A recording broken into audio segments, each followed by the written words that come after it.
May sound like a lot, but probably not for some that are really hurting. Well, Gabe, I'm glad you asked that.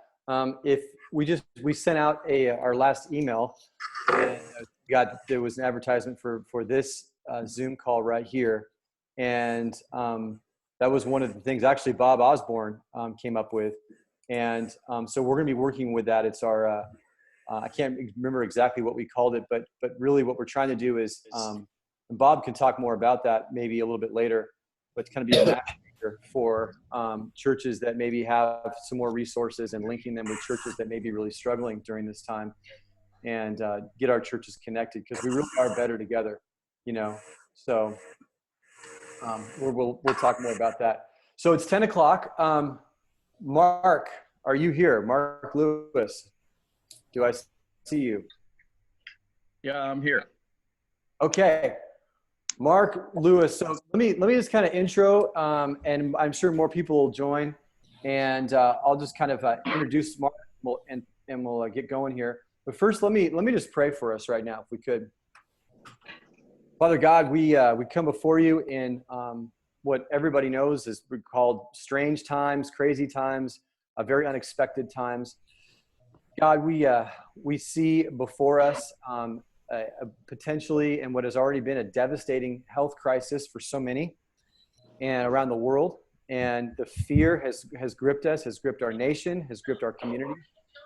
We also know that we're bracing for an economic challenge that, Lord, could be something unlike we've seen in decades. And so it would be all of us right now, if we're honest, there is a measure of fear. There is a measure of wondering what's going to happen to our churches, to our families, to our communities. But I ask that, God, you would fill each one of these leaders here, these pastors, with courage and with wisdom and with strength to be able to see the future, see what's ahead. And so, God, we lift up this time to you. We thank you so much for Mark, for how you've prepared him for such a time as this to help us walk through these things. Guide our time today. In Jesus' name, amen. Okay, again, as we get started here, just a couple of things. If you haven't muted yourself, go ahead and do that so that there's no kind of ambient noise that comes through. Everyone should be muted except for Mark at some point when he starts getting going. And then just so you guys know, what we decided to do was we decided to, rather than just do a webinar where all you could see is one person, we thought what we'd do is do the Zoom call, because we didn't know how many people would be on, and we thought it would be kind of cool for us to see each other. So but if you haven't used Zoom, just know that there's different views that you can get.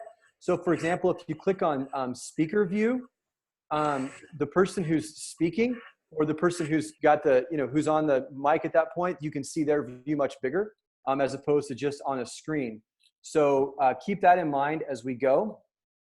And so you might want to show that. And then Mark's going to be sharing his screen as we walk through as well, and referencing the EFCA crisis response literature and presentation that he's put together.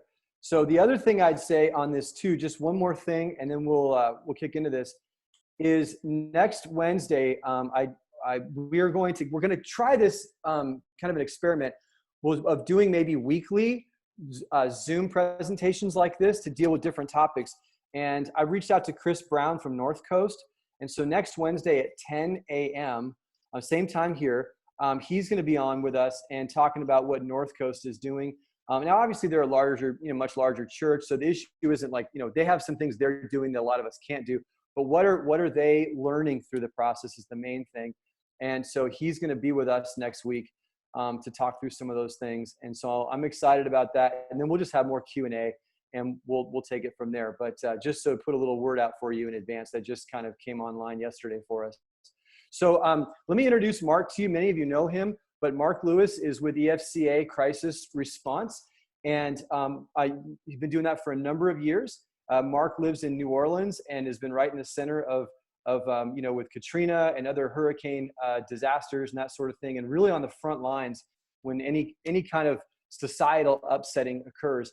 And he's put together a presentation. And one of the things that hit me was when I kind of glanced at it and I thought, man, this is really good stuff, but it would be helpful to have some walk through it with us, and then give us a chance to ask and interact with him on questions. So, Mark, this is your time. So thank you so much for being with us, and the floor is yours, sir. Hey, Tim, thanks. Also, I want to let you guys know that please use the chat feature to type up any questions as I'm going along. We'll have Q&A at the end. But then also, I and my team are available for you, you and your leadership team, or if you have a cluster of pastors, for ongoing follow-up conversations. So this isn't like an information dump and we wish you well. This is hopefully the beginning of an ongoing conversation in any way that we can serve you, that, you know, as you see particular elements that would be helpful to go deeper in your context. So hopefully you're getting that as a, you know, as basically just the 101 intro kind of a thing.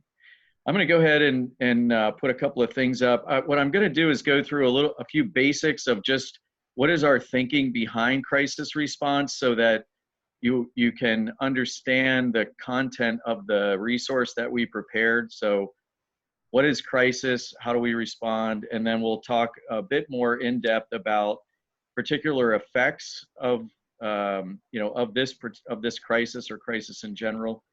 And then just quick overview on the resource, and then your questions. So let me make sure I'm getting here we go.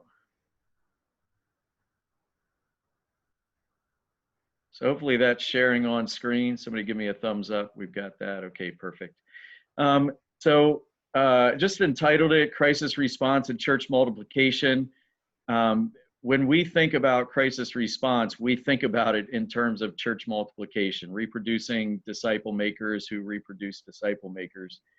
And I just, you know, I couldn't help but add the little parentheses at the bottom. It's like, you already got this in seminary, right? You had a course in all of this. So I figured it's just probably reviewing that course. So, you know,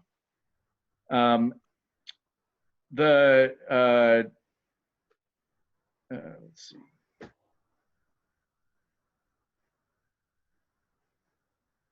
So the first question to start with is, what is crisis? You know, a name matters. The name of our ministry is Crisis Response for a purpose. It's not disaster relief or disaster recovery or disaster something else. We've defined crisis, just generic dictionary definition, as the disruption of the normalcy of life, and generally something that impacts people deeply. And then as we think about response, you know, there's a definition, again, Webster definition would be meeting a need, or being present, something like that.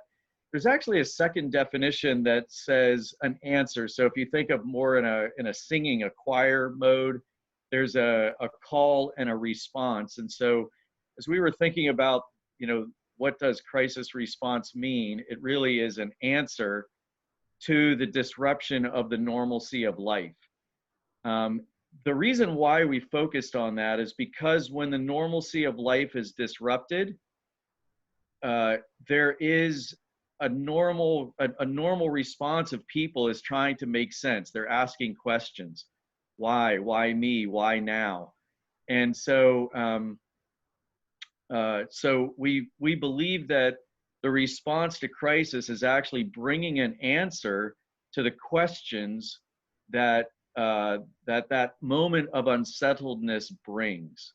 And we want, of course, you know, that answer is actually a gospel response, a gospel answer.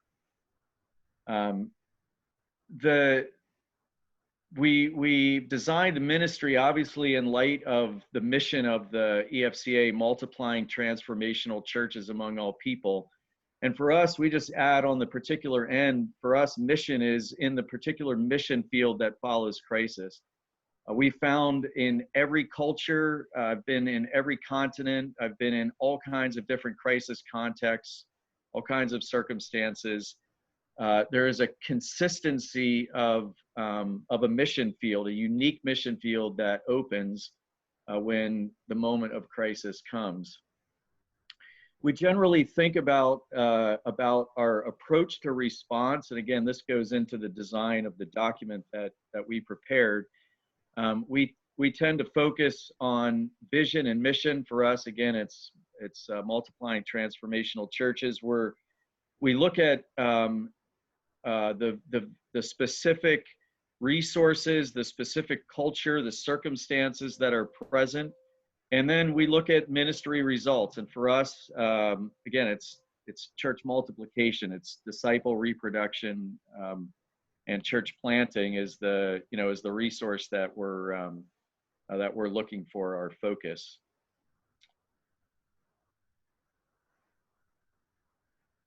As we engage, as we look at resources, as we engage in designing responses, because our result is disciple making, we're much more focused on transformational ministry than transactional ministry. What I find is that in our minority Western secular humanistic mindset, we tend to focus on the physical and we tend to see needs, what's lacking. What I find is that when we are thinking about ministry and response to crisis in a more holistic way, recognizing there may be physical components, but particularly as the church focusing on relational, intellectual, emotional, and spiritual care and investment, that in effect is the delivery system, if you will, for intentional disciple making. It may have physical components to it, but for sure, I've been in settings where we really haven't done anything physical, but by being intentionally present with people, and focusing on restoring hope through trauma care, for example, that we've seen really great fruitful things that have come from that. And I put at the bottom obvious and greatest. Usually the physical needs are the most obvious. Maybe in this case it's maybe a little bit harder to see, but certainly from the economic impact, they'll become more visible fairly shortly. But I think the reality, and I'll get more to this, the relational, emotional, spiritual implications of crisis and trauma really frequently provide the greatest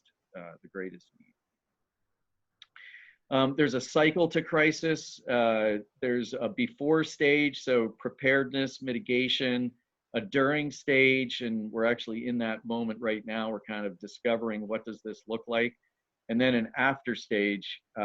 Frequently the during and after stage, they end up being overlapped. Like in this case, there's actually some aspects of help and assistance that are being provided concurrently with the still developing what actually is happening.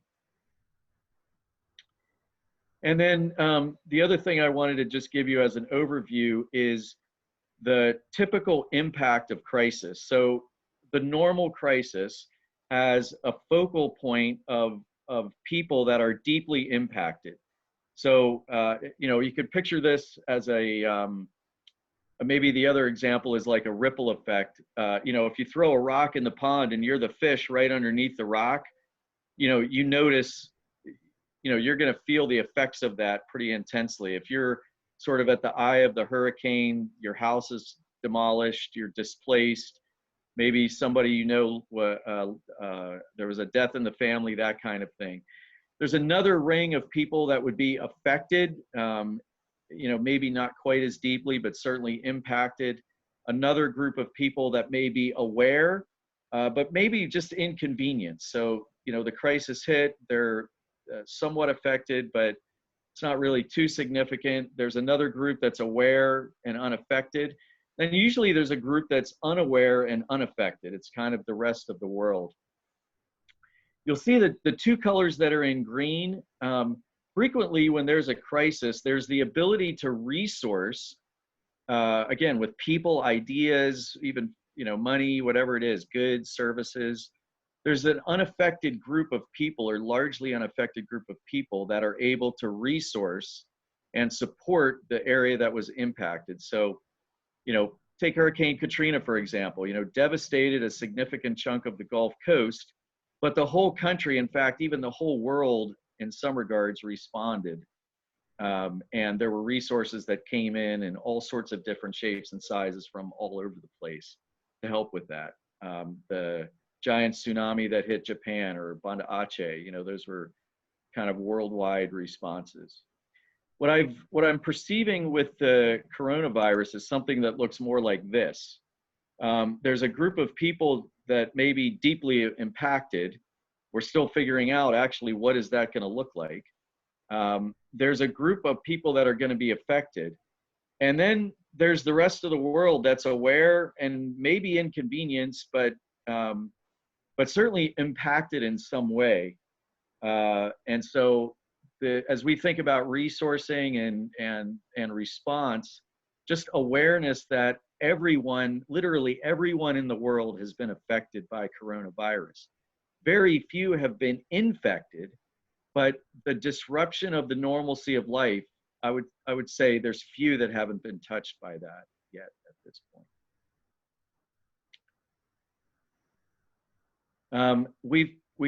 This is just the cover of a resource that we've put together, given those, the parameters of who we are as crisis response, and then some of those factors or considerations. And I'll just share with you the table of contents, and then we'll go into one or two particular topics in more depth. How can the church be the church in the times of crisis? What we find frequently is that when crisis hits, there's a large chunk of the population, of leaders, in fact, that you're kind of ending up waiting. What's going to happen next? You're sort of discovering where things are at. It's like the normal bell curve. That's probably 80% of leaders. There's usually a 10% of leaders that just never get it. Like they just don't connect that something's changed, and they kind of get left behind. And then there's usually a small group of leaders that recognize quickly, hey, this is a new day. This is a new time. Something dramatic has happened to my community, my context. It may have dramatically affected our body, our congregation. It may have dramatically affected our community, the community we serve. Maybe it affected both. Kind of understanding that, and then pressing into not what does tomorrow look like, but what does next week, next month, next year look like. So kind of the thinking ahead and the planning and the discerning. What's the new reality that we're facing? Because as leaders, others are looking for us to kind of understand and help bring understanding for them of what the new reality is. And so in large measure, what we sought to provide was a set of questions, a few kind of bigger picture questions, and then a whole bunch of questions grouped into those 5 categories of physical, relational, emotional, intellectual, and spiritual. And then later, we provided some ideas of ways to be the hands and feet again, thinking through those same 5 categories of physical, relational, emotional, and intellectual. I'm going to just burn through a couple of these slides quickly, and I'm going to move to, I think it's slide 17 or 18 in the presentation. Oops, I went past it. There we go. I wanted to give you an understanding of the psychological, so maybe relational, emotional response that people have to a trauma. This is a normal trauma curve. And probably the best example, most clearest example I can give is a death in the family. So you'll see pre-disaster, that might be, the husband is sick, chest pains, Um, the wife calls 911, husband's rushed to the hospital, and then the doctor comes out and says he didn't make it, died of a heart attack. So there's this immediate impact that the wife has, that I've lost my husband. But quickly the family gathers together, the meals are brought in, people are around, there's conversations, there's cards, there's caring, there's community, there's connection. And then everybody goes home, and some days later, maybe it's a month later, kind of whenever the real extent of the grief sets in, the widow wakes up and realizes, I'm all alone, and this is my new reality, for the rest of my life. And so you get this second, deeper valley. And then there's this slow recovery over a period of time. So this is the same curve that individuals and, in fact, communities walk through in the aftermath of crisis, or actually in the process and in the aftermath of crisis. The interesting thing with this is that with Corona is that we're still at the very beginning of this curve. Now, we've been into the corona threat and the lockdowns or restrictions and things like that. We've been at that for, in some cases, maybe 2 or 3 weeks, or maybe even longer, since we started to hear the news. Yet we still aren't even close to having an understanding of what the impacts actually are. And this is such a complicated crisis, because not like an earthquake where the ground shakes, 30 seconds later, you pretty well know what the impact is. Like, buildings or infrastructure, I mean, it may take a few days to kind of inventory and get a full understanding, but whatever was broken, it's broken. This is such a slow moving thing that you're actually going to settle into new normals are going to develop, and we still haven't even gotten to impact yet. The idea of online church, that's like now the new normal, but we don't even know, is there, what kind of death toll, what kind of physical, relational, spiritual, emotional impacts this is going to have in the longer term. We're not even sure that there's going to be a clear definition of what is the impact and when does impact happen. And in reality, the first impact may look very different in each of our cultures or in each of our individual communities, depending upon, maybe economics or the intensity of the virus, death rates, or infection rates, all these kinds of things. Lots of variables go into this. The other thing that's interesting is that we're also already now seeing some of the honeymoon or some of the community cohesion kinds of things. People are interested in gathering together. They're interested in, neighbors are out having conversations with neighbors. I see it in my neighborhood. People are just out and they're talking in a respectful, socially distanced way. But then there's a point where that ends. And so, some of the things that I'm thinking about, and I don't really know what this might look like, but when community cohesion ends, it usually ends with disillusionment. It ends with a heightened degree of frustration. It ends with frequently with conflict, relational conflict, with, it's this latent stress that boils over. And so I've seen what this looks like in, I think of Japan after the tsunami, the nuclear meltdown, where, huge chunk of the country was affected. But this is even different than that. This is like the whole world, the whole country in kinds of ways. So, what other implications might be, I'll just call it social misbehavior as this extends out over weeks or months, as economic issues maybe tighten, stresses increases.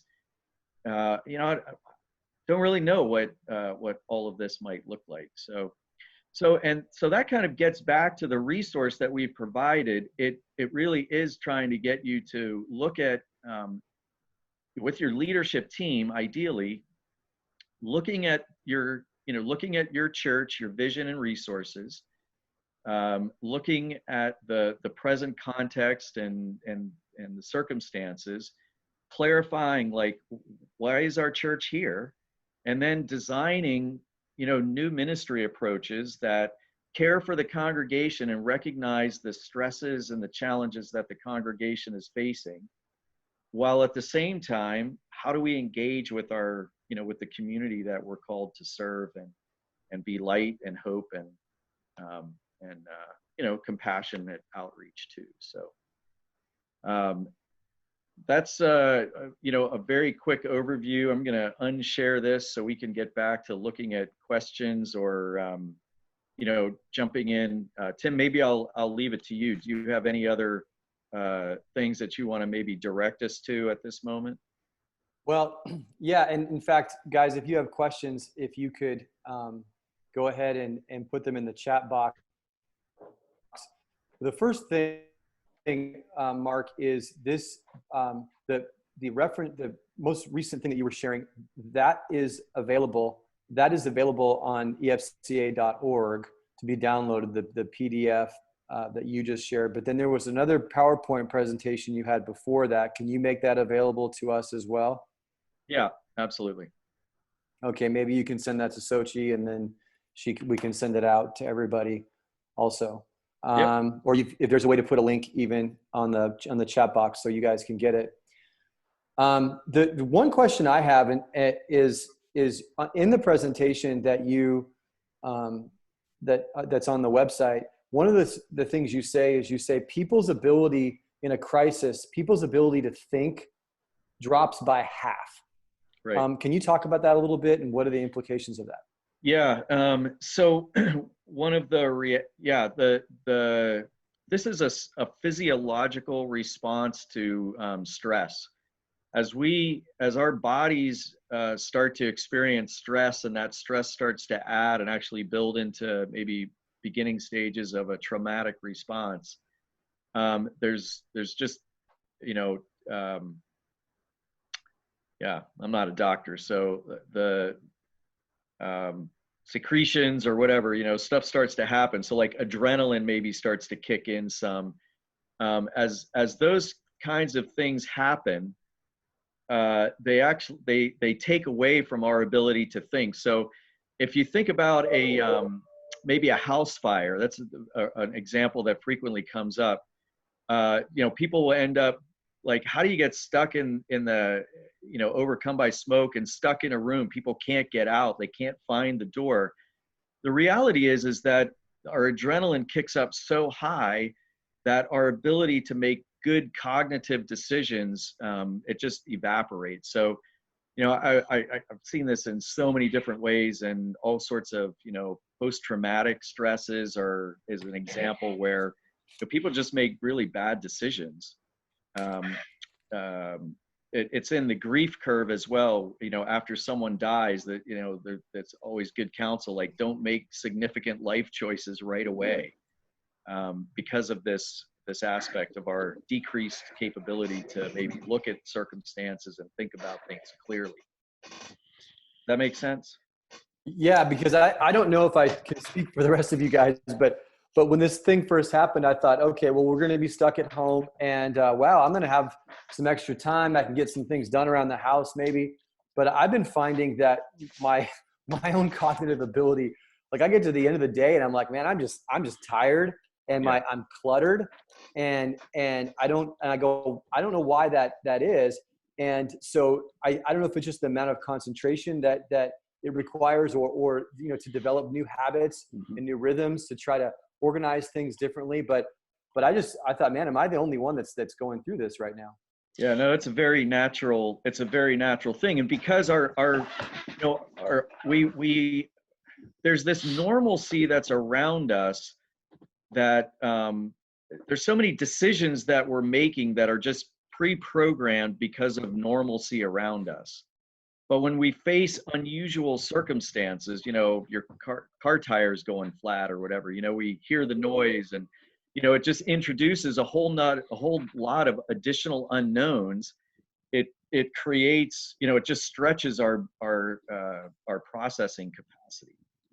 One of the things, just to buttress what Mark is saying, is that high risk occupations know this diminished thinking capacity really, really well.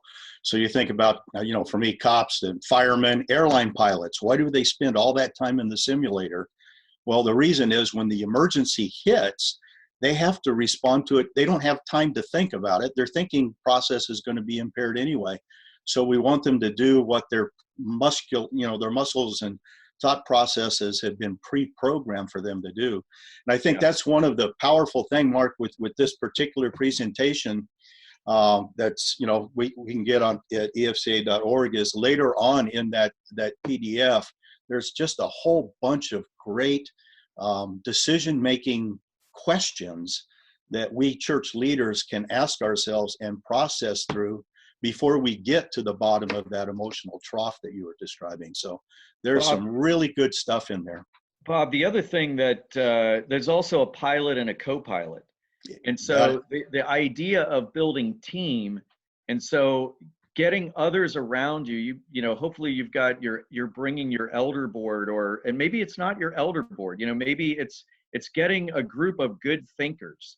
And maybe your elders, but it may be others that are in your church that can, because there's, because of a bit of the diminished maybe capacity to process things, and the value that comes from being able to look at things and process things from different people's perspectives. So, one of the first things that we always recommend for the senior leader of the local church that's facing crisis, is get your leadership team together, and let's start talking through things together as a leadership team, and bring other voices into your decision making, and expand the range of your thinking. So if you're thinking, are you making decisions for tomorrow?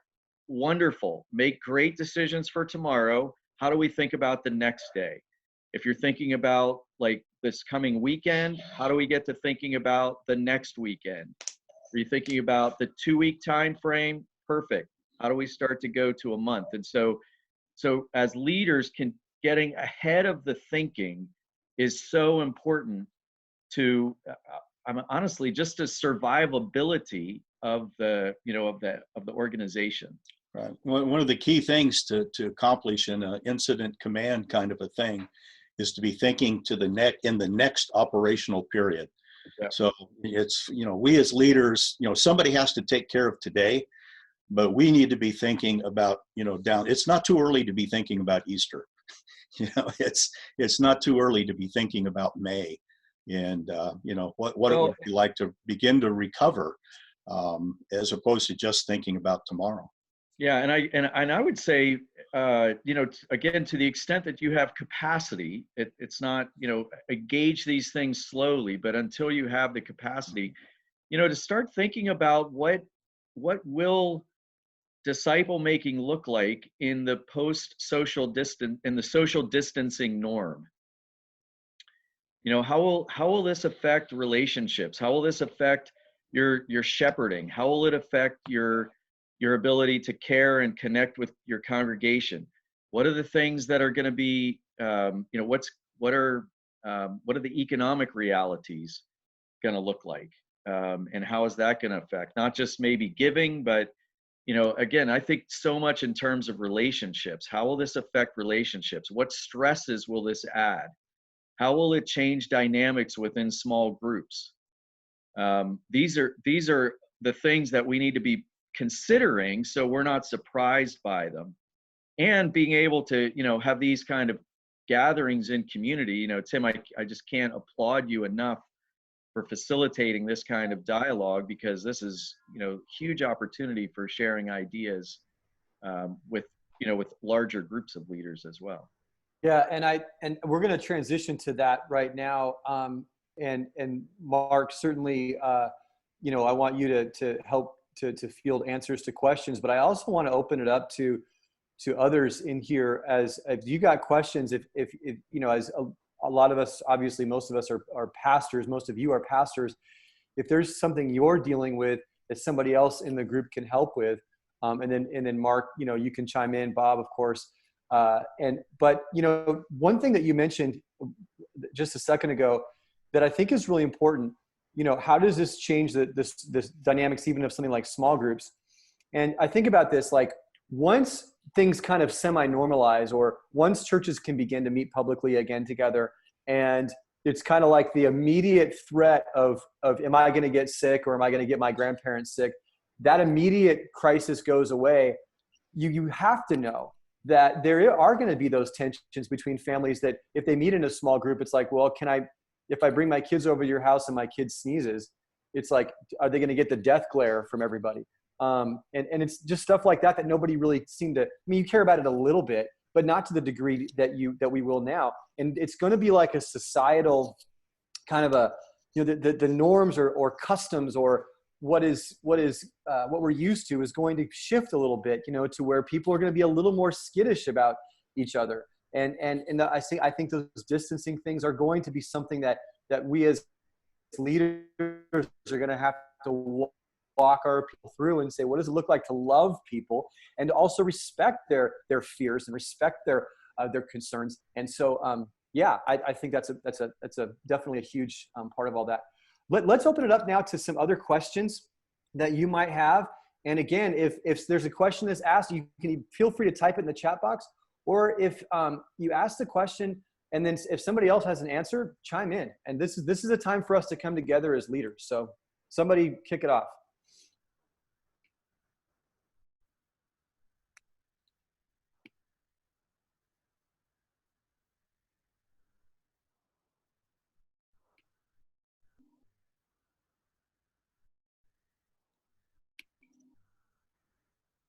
We got 47 people on this call who are all verbose talkers. So one of you guys has to come up with something here.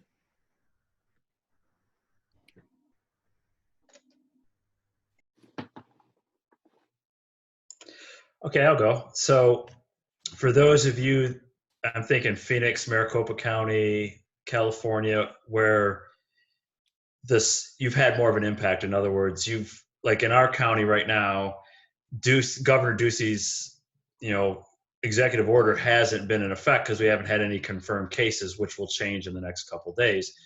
So what have you seen, because you're kind of a little bit ahead of the curve, maybe of some of us that are more rural that haven't seen this, what have you seen and how have you been adjusting to the realities that you're seeing being a little bit further ahead?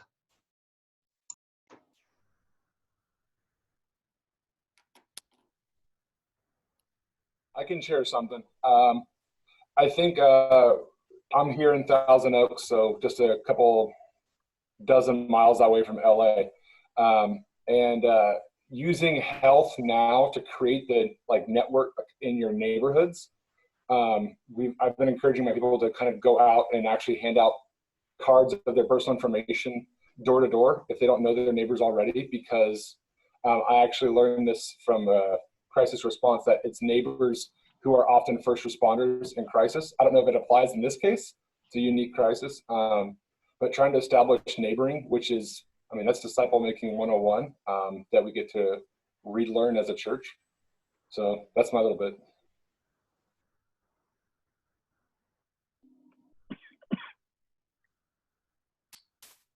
We have somebody, Stephen typed, current government announcements to New Mexico have focused on the spread of the pandemic over months versus shorter terms. This is to keep from overwhelming the medical infrastructure.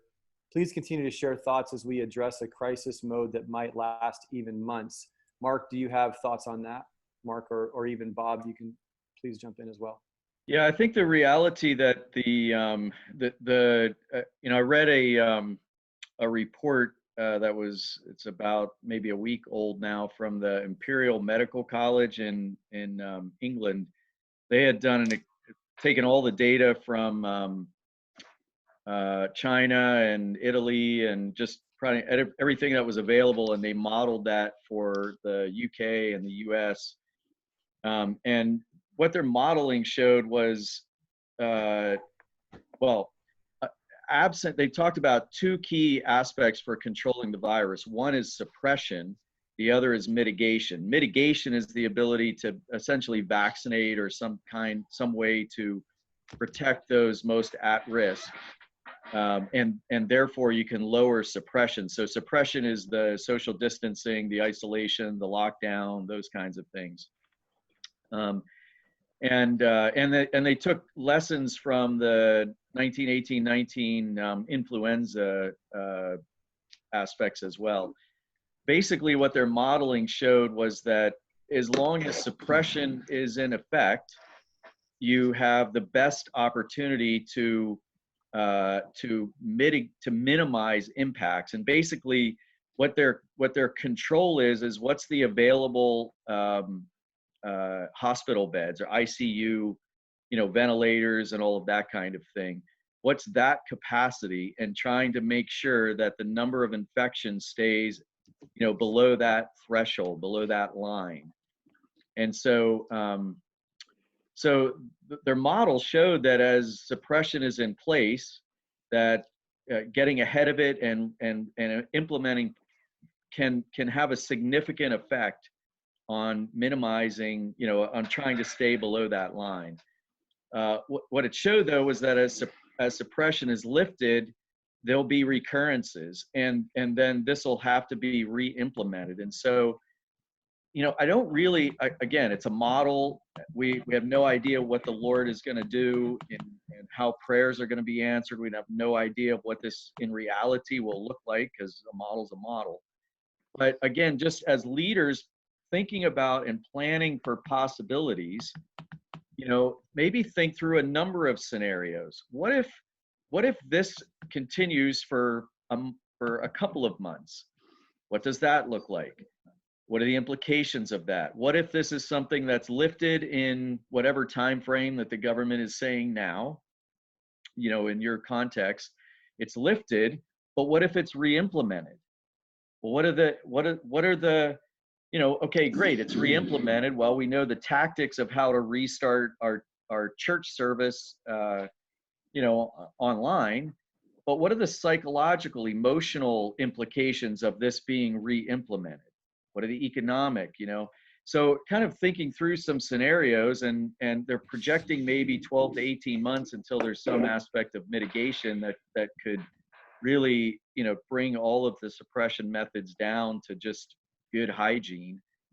If that model is in place, or if that's in fact what's going to happen, what does that look like? And so, and again, this is where the church actually, my prayer is that the church actually gets ahead on this thinking and actually can be leading in care and engaging and understanding the times for the community, right? So yeah, and I think that is what's key. And Mark, what you said a minute ago or in your presentation about the different types of leaders, and the fact is that the 47 people that we have right now on this call seem to me are the type of leaders that are in that inner core, that are that few that say, hey, we recognize that this is not just a blip on the radar screen. This is a seismic shift that's going to impact us potentially now for years to come, because even if it comes back to some sense of normalcy, it may be reinstituted again, because especially if it's effective and there's another outbreak. One of the things with Spanish influenza, and many of you guys know this, is it took several cycles before it was finally eradicated. And when the people began to let their guard down, especially in the summer and everything else, it came back in the fall. They're hoping that doesn't happen, but it's a possibility. So how nimble can we be as ministries in that regard? Okay. And how do we design, gospel? How do we care for our congregations, and how do we extend gospel ministry in a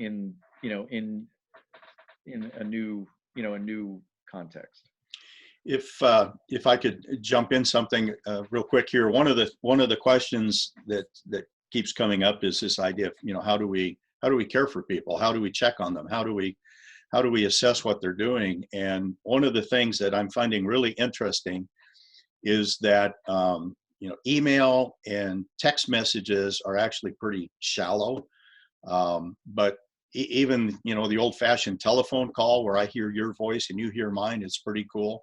But this technology that God's blessed us with that we're even using right now is absolutely amazing. Monday night, we did a men's Bible study that I'm a part of, and we had 15 of us sitting here on a Zoom screen, and I was a big doubter about how effective that would be, but it was amazing. It was really just a couple of clicks down from actually being in the same room. So we just have to reach out, in different ways. One of the things we have to think about again as leaders for our congregations is that the goal of all this, sheltering in place and social distancing is to flatten the meteoric rise in the number of cases. The example I sometimes use is there's a big difference between having 10 million cases in a year and a half and having 10 million cases by the end of the month. One of them overwhelms us and is catastrophic. The other one we can survive with, but both of them require some fairly long-term adjustments to how we do things. And that's where I think we need to put our creativity together. We need to practice the interdependence of our autonomous, not independent churches, where we share with one another the things that we're doing. A lot of times email is really good at that, but just, stay in touch with people, webinars. Tim, I love that you're planning to do these. Hey, Bob, I just agree with that. I think with our small groups, our church actually implemented through the leadership, we're using Zoom for all of our small groups. And we've had a couple already, and which I think have been really helpful just to keep the small groups together, and then also encouraging other people to join small groups if they aren't, because there's probably a certain amount of congregations that are not in any kind of small group. So this is a great opportunity actually to try to bring them in. And I'm actually looking at hosting a Zoom for my neighborhood, just because it's neighborhood people as a chance to get out. I saw somebody doing they had a cocktail version of the Zoom where everybody dialed in, and everybody shared. But there's all kinds of ways to, I think, use some of this technology to invite people in, and even, just check up on neighbors.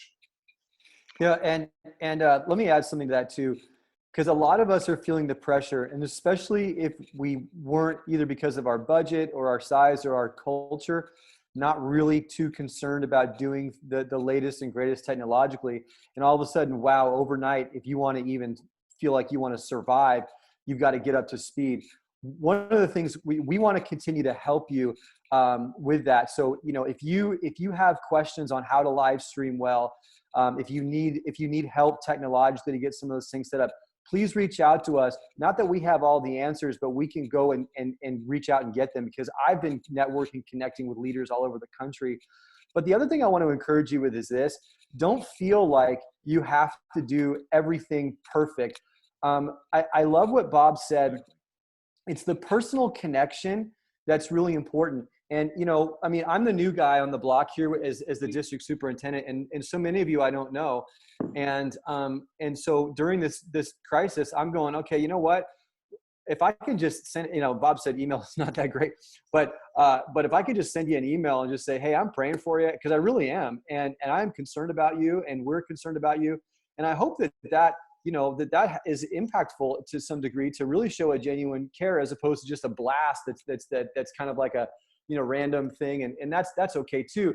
But the more that we can be even challenging our leaders, hey, try to get into those individual contacts and just share that personal touch, because our people are afraid. They're locked in their homes, and it's amazing how grateful even some of the other people outside the church I've reached out to are like, oh, it's so cool just to see you, it's to see your face, and to utilize that Zoom technology.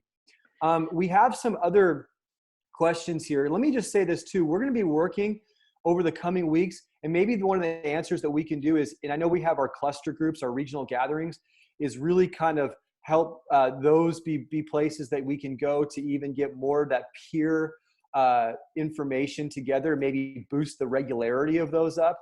But I love these questions that are coming. And again, this chat thing is golden, guys. This is really good. But let me go. So how do we balance, and I'm going to have Bob talk about the financial support ministry in a minute, but how do we balance the faithful, bold, and the faithful cautious.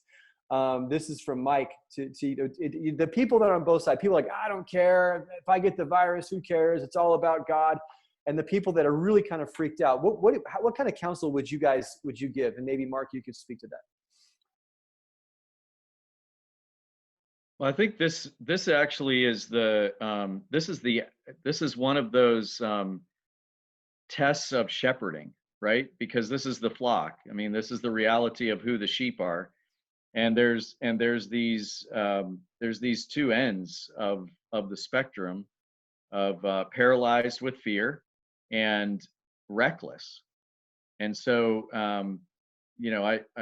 it's really I really think it's the unique art of shepherding. I think being able to communicate. This actually goes to maybe Bob's question as well about how can we measure the impact. I think having a clear strategy for what we're communicating in our Sunday messages or in our in-between messages. What are we communicating? If we're doing a short video every couple of days, I mean, just pick some of the things and address them. And talking about things is really good as well. Like, some people might be really paralyzed with fear. That's okay. That's where you are. What does God's word say about that? How do we come alongside? How do we as a leadership team come alongside people at that point? People that are reckless. How do we help bring greater understanding for them? To me, all of these questions, this is like the mission field, right? It's all about discipleship. And that's why I think crisis is such a fertile mission field, because it brings out these theological questions, these things that people are wrestling with in their attitudes, actions, behaviors. It exposes idols, that maybe are driving the recklessness or the fear. What's behind that? And so pressing in deeper into those questions, it's like a gold mine of shepherding and disciple making moment. Bob, you asked the question about how can we measure the impact of crisis on relational, emotional, intellectual, spiritual health. There are some great, there's some great resources that are already within the EFCA. Tim, I'm sure, has some things as well from the district standpoint on just sort of general things in terms of church health. I would say being able to understand the trauma, the kind of where are people on that curve and how are they processing things. Honestly, the only way to know that is by getting feedback. And so like for my team, we're having regular conversation where we're communicating information out, but we're also providing opportunities for people to creating, not just providing an opportunity, but actually creating intentional questions where we're intentionally engaging groups of our team to hear from them about what are they seeing, experiencing, what are they thinking, and what are they feeling. Those are the basics of trauma care. We have another resource that we're in the process of finalizing for particularly trauma care and corona, and maybe that's another another webinar or Zoom meeting that we can do for you guys in a week or two or something like that, Tim. I think it's understanding those lead indicators of health in relational, emotional, intellectual, and spiritual, and then being able to measure them. Like, you don't know unless you measure it, and the measurement comes through feedback and interaction with your community and with your congregation. Yeah, and we're seeing, so again, guys, on the chat box here, there's some great stuff that's happening. I'm amazed at how fast this hour has flown by. We're getting towards the end. I want to do two things. First, Bob Osborne, if you could quickly just follow up quickly on the email that we sent out regarding the financial support ministry that we want to launch. What is that? So give us a brief overview of that, and then we'll have a couple of concluding thoughts about where we go from here. Sure. I don't want to waste all of our collective time. The information is on the announcement that went out for this particular webinar. It'll be on our website as well. And so you can get it there. If you have a question, just shoot me an email, bob.osborne@EFCA West. I'm sorry, at efca.org, bob.osborne@efca.org. But basically what we're looking at is just the reality that different churches are going to experience the economic impacts of this in different ways. There is no pot of gold. EFCA does not have a pot of gold. EFCA West does not have a pot of gold. But what we do have is the capacity to pair churches and individuals that are capable of expressing financial generosity at this time, and to be able to meet some of the needs of our churches that don't have the capacity to meet their own needs. And I'm thinking of some of our churches in areas like Dave was talking about that are just so dependent upon the travel and entertainment industry with massive unemployment and that kind of stuff. And so what we're looking for is for churches that have real financial needs. It means you've already cut back all you can cut back. You know, it's like some point after all the cuts that you've made that already hurt, just before you get to disaster, you know, it's like reach out and say, we really need help. And let EFCA West pair you with people or churches that have the capacity to help, and let the two of you work out what to do. We're not getting into the banking, business. Let's say Bob has, let's be really hypothetical. Let's say Bob has $15,000 in the bank that I'm able to share generously. And I would let EFCA West know that. And then when churches come in and say, hey, you know, so-and-so needs $500 or they lose their house, I could write a check for $500 and actually meet that need. So we're just trying to very simply, without getting into the banking business ourselves, connect people and churches that have the capacity to help with churches that have real, and I would add the adjective, deep needs that are going to be catastrophic if they're not met. So if you have other questions about how that might work or something like that, let me know. As things stand today, I'll be the matchmaker for those who can give and those who have needs, and we'll see what God can do amongst us as we work together. So again, I know we've got some of you have to run. You have meetings at 11 o'clock. So but I do want to say I love these questions. One of them from Adam: can you provide helpful guidelines, policies, constraints on paying out financial aid disbursements? I want to respond to those questions, and I know some of you guys have benevolence policies. I would look at that. Gabe at Compass Church, they've got a pretty good benevolence policy written up. I would probably stick to those things or follow those general guidelines. This has been awesome for us to come together like this. I hope this has been of value to you. We're still finding our way as well, learning how we can best serve you guys. And if seriously, let us know, because you're on the front lines. Let us know if there's some things that maybe we're missing that go away. It'd be really great if you guys could help us with this or that. We want to be here for you. This is a very unique time. And I believe, let me just say this. I believe that God has called each one of you guys to your ministry for such a time as this. And you are capable, more than capable, through the power of the Spirit of God, to lead boldly and courageously. And I want to challenge you to go forward in this, to lean into this. The very fact that you're on this call means that you're ready and you want to be able to seize the moment, to seize this very, very thin window that we have of moving ministry forward. So really quick, Mark, thank you so much for being a part of this. And I'm going to put his email down here at the bottom. If you want to reach out to him, you can do that. And we have recorded this Zoom session. Sochi, we'll get a link to this thing so you guys can review it. We'll try to get back to all these questions as well as most specifically as we can. But you guys are awesome, and we're praying for you. Any way we can help you, let us know. Next Wednesday, the plan is 10 o'clock, same time. We'll have Chris Brown with us to just talk with what they're doing, what they're thinking.